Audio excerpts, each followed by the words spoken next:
క్రీస్తునందు ప్రియమైన దేవుని బిడ్డలారా, ప్రసంగి గ్రంథం 5వ అధ్యాయంలో కొన్ని వచనాలు. నీవు దేవుని మందిరంలోకి పోయినప్పుడు నీ ప్రవర్తన జాగ్రత్తగా చూచుకును.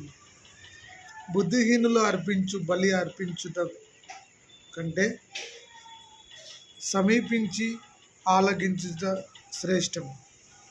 వారు తెలియకయే దుర్మార్గపు పనులు చేయుదురు. నీవు దేవుని సన్నిధిలో అనాలోచనగా పలుకుటకు నీ హృదయమునకు త్వరపడనీయకము. నీ నోటిని కాచుకునము. దేవుడు ఆకాశమందు ఉన్నాడు, నీవు భూమి మీద ఉన్నావు. నీ మాటలు కొద్దిగా ఉండలను.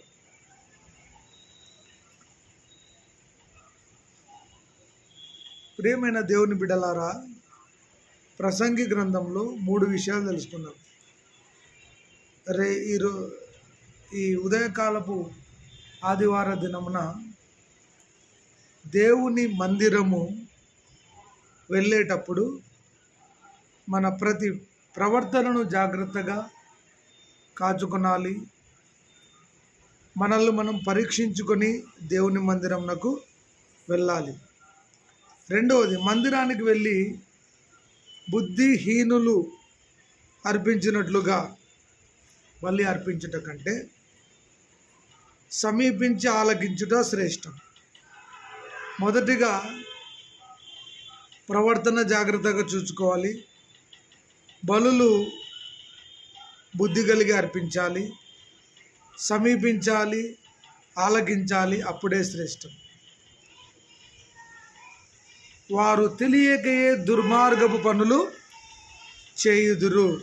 నీవు దేవుని సన్నిధిని అనాలోచనగా పలుకుటకు నీ హృదయమునకు త్వరపడనేమో. నీ నోటిని కాచుకునము. దేవుడు ఆకాశముందున్నాడు, నీవు భూమి మీద ఉన్నావు. నీ మాటలు కొద్దిగా ఉండవలను.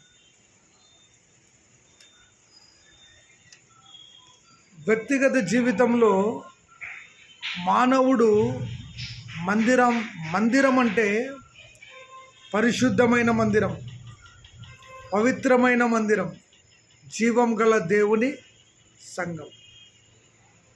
భూమి మీద ఇదే ప్రసంగి గ్రంథంలో అంటాడు, నరులు భూమి మీద పడుచున్నదంట వ్యర్థం వ్యర్థం వ్యర్థం వ్యర్థం.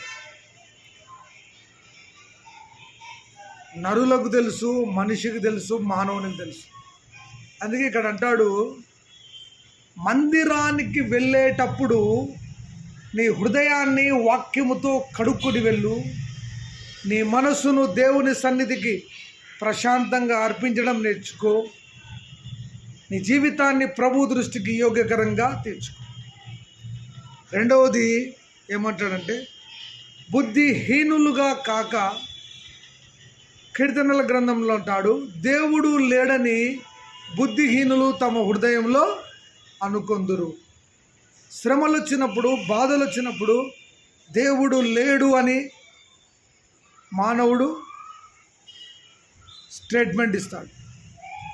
అందుకంటున్నాడు, బుద్ధిహీనులుగా కాకుండా దేవుని మందిరానికి ఆదివార దినమున పరిశుద్ధంగా, పవిత్రంగా వాక్యము చదువుకొని భయభక్తులతో ప్రభు మందిరానికి నేను వెళ్ళాలి. మందిరంలో ఆశీర్వాదాలు ఉంటాయి, మందిరంలో జ్ఞానం ఉంటుంది, జీవము గల దేవుని సంఘములో ఆశీర్వాదాలు ఉంటాయి.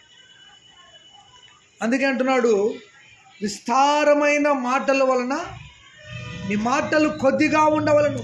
అవునంటే అవును, కాదంటే కాదు. ప్రియుడా, నీ ఆత్మ వర్ధిల్లుచున్న కొలది నువ్వు దీవించబడతావు. ఆత్మీయ జీవితంలో ఫలము లేకుండా దేవుడు ఆకాశమందున్నాడు, నీవు భూమి మీద ఉన్నావు, జాగ్రత్త అని ప్రసంగి గ్రంథంలో దేవుడు హెచ్చరిస్తాడు. పరిశుద్ధమైన ప్రవర్తన, నిష్కలంకమైన గొర్రెపిల్ల రక్తముతో అనుదినము కడగబడిన అనుభవం కలిగిన ప్రవర్తన కలిగి మానవుడు జీవించాలి. కాబట్టి దేవుడు శ్రేష్టమైనది మనిషికి ఇవ్వబోతున్నాడు. ఎండిన ఎముకలు బ్రతకగలవా అన్నప్పుడు ఎహెజ్కేలుతో అంటాడు, ఈ ఎముకలను నేను బ్రతికిస్తాను, ప్రవచించు అంటాడు. ఎండిన జీవితం ఉంటే ఆ జీవితాన్ని ప్రభువు మధురంగా మారుస్తాడు. మార అనుభవాన్ని, శ్రేష్టమైన అనుభవాలు, శ్రేష్టమైన ప్రార్థనలు. రేపు ఇలా బ్రతకాలి, ఇంతవరకు సాయంత్రం వరకు కాపాడావు, ఆర్థిక సమస్యలను కానీ, ఇబ్బందులను కానీ, కరువు, కాటకం, అనారోగ్యం, అస్వస్థత, రేపు ఎలా బ్రతకాలి ప్రభు అని నువ్వు చింతించకుండా మందిరానికి పరిశుద్ధమైన ప్రవర్తన, బుద్ధి కలిగి జీవించాలి. మాటలు కొద్దిగా ఉండాలి. ఆయన ఆకాశమందున్నాడు, నువ్వు భూమి మీద ఉన్నావు. జాగ్రత్త అని దేవుని వాక్యం. ఈ లోకంలో రాజులను కానీ అధికారులను కానీ చూస్తూ ఉంటే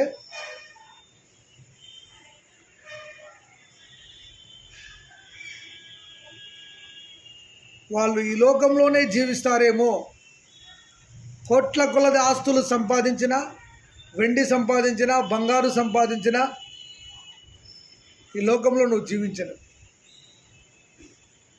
ఆ నిత్య రాజ్యానికి వెళ్ళాలి అంటే మందిరంలో వెళ్ళడానికి ముందు ఈ లోకంలో నువ్వు జీవిస్తున్నప్పుడు ఇంత చక్కటి వాక్యం దేవుడు బోధిస్తూ ఉంటే, పరలోక రాజ్యానికి వెళ్ళాలంటే ఎంత పవిత్రంగా ఉండాలా, ఎంత పరిశుద్ధంగా ఉండాలా, ఎంత జ్ఞానం కలిగి బ్రతకాలా, ఎంత అభివృద్ధి కలిగి నువ్వు జీవించాలా. అందుకంటున్నాడు, నీ మందిరం నందు నివసించు వారు ధన్యులు, వారు నిత్యము నిన్ను స్తుతించుదు. ఎవరైనా నిన్ను అవమానించని, నీకు ప్రార్థన చేసే జ్ఞానం ఉందా, ప్రార్థన చేయి. స్తుతి ఆరాధన చేసే వరం ఇచ్చాడా, స్తుతించు. వాళ్ళు అవమానిస్తే దేవుడు వాళ్ళకి లెక్క చెప్పుకుంటారు. కాబట్టి యేసేపు జీవితంలో దేవుడు ఆశీర్వాదాలు పెట్టాడు. ఆ జైల్లో ఉన్నప్పుడే దేవుడు అతన్ని రాజుగా అభిషేకించాడు. కాబట్టి మందిరములో పరిశుద్ధత, మందిరములో శుద్ధీకరణ, మందిరములో జ్ఞానము, మందిరములో పవిత్రత, మందిరములో ఆశీర్వాదాలు. అది దేవుని మందిరం, అది జీవం గల మందిరం, అది పరిశుద్ధ మందిరం, అది పరిశుద్ధుల విశ్వాసులు ఆరాధించే మందిరం. పరలోక రాజ్యంలో ఆయన ఆకాశం అందున్నాడు, నువ్వు భూమి మీద ఉన్నావు. జాగ్రత్తగా ఉండు యవన బిడ్డ, యవనసుడా, విశ్వాసి, పరిశుద్ధులారా, దేవుని బిడ్డలారా. నీవు దేవుని మందిరంకు వెళ్ళినప్పుడు దేవుడు నిన్ను స్వస్థతపరుస్తాడు. నీవు దేవుని మందిరంలో ఆరాధించినప్పుడు దేవుడు నీకు ఆరోగ్యాన్ని ఇస్తాడు. ఆయన శక్తిగల దేవుడు, ఆయన అద్భుతకరుడు, ఆశ్చర్యకరుడు, ధవలవర్ణుడు, రత్నవర్ణుడు, పరిశుద్ధుడు, గొప్ప కాపరి. ఆయన లోకమంతటా అధికారాల కోసం, రాజుల కోసం, ధనం కోసం పరిగెడుతుంటే పరలోక రాజ్యానికి రావడానికి ఉచితంగా ఆయన రక్త ప్రోక్షణంలో పాప క్షమాపణ కలదు. యేసు ప్రభువుని నోటితో ఒప్పుకొని హృదయమందు విశ్వసించిన ఎడల నీవు రక్షించబడదు అని దేవుని వాక్యములు సెలవించుచున్నది. ఆ వాక్యము శరీరధారి అయి కృపా సత్య సంపూర్ణుడిగా భూమి మధ్య మనలో నివసించను. ఎండిన ఎముకల్లో దేవుడు జీవాన్ని పోయగలడు. ఈ రాత్రి నీతో నాతో మాట్లాడుతున్నావు. నువ్వు ఆర్థిక ఇబ్బందుల్లో ఉన్నావా, ప్రభు వైపు చూడు. నువ్వు అప్పుల్లో ఉన్నావా, దేవుని ఆరాధించు. నీకు అనారోగ్యం ఉందా, ప్రభువును స్తుతించు. ఎంతమంది డాక్టర్ల దగ్గరికి వెళ్ళినా స్వస్థత లేదేమో, కానీ యేసు నామములో ఎండిన ఎముకలను కూడా దేవుడు స్వస్థపరచగల యెహెజ్కేలుతో చెప్పాడు. మీరు ప్రవచించండి యెహెజ్కేలు గారు, ఈ ఎముకలు బ్రతకగలవు. ఎలా బ్రతకగలవు ప్రభు అంటే, నేను చూసుకుంటా కదా, నువ్వు ప్రవచించు అని చెప్తాను. కాబట్టి నీ జీవితం ఎండిపోయిందేమో, నీ శరీరంలో అనారోగ్యం ఉందేమో, అనారోగ్యం తీసుకొస్తున్న సాతానా నిన్ను కాల్చి పాడేస్తున్నా.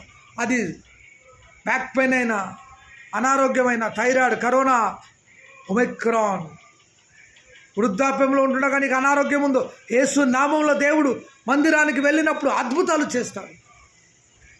ఆదివార దినమున పరిశుద్ధ దినమునుగా ఆచరించుటకు జ్ఞాపకం చేయి. నీ పనులన్నీ చేసుకొని దేవుని మందిరానికి వెళ్ళొద్దు. ప్రభు వైపు చూడు, ప్రభు నీ కుటుంబాన్ని దీవిస్తాడు. ప్రార్థన చేద్దాం. నేను, నా ఇల్లు, నా ఇంటి వారందరూ మానక స్తుతించెదము. నేను, నా ఇల్లు, నా ఇంటి వారందరూ మానక స్తుతించెదము. ఒక కీడైన దరి చేరనీయగా తండ్రిగా కాచావు స్తోత్రం.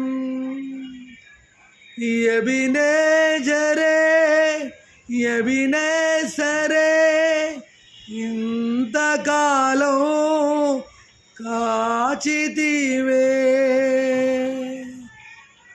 ఎబినేసరే ఎబినేజరే నా తోడువై నడచితివే.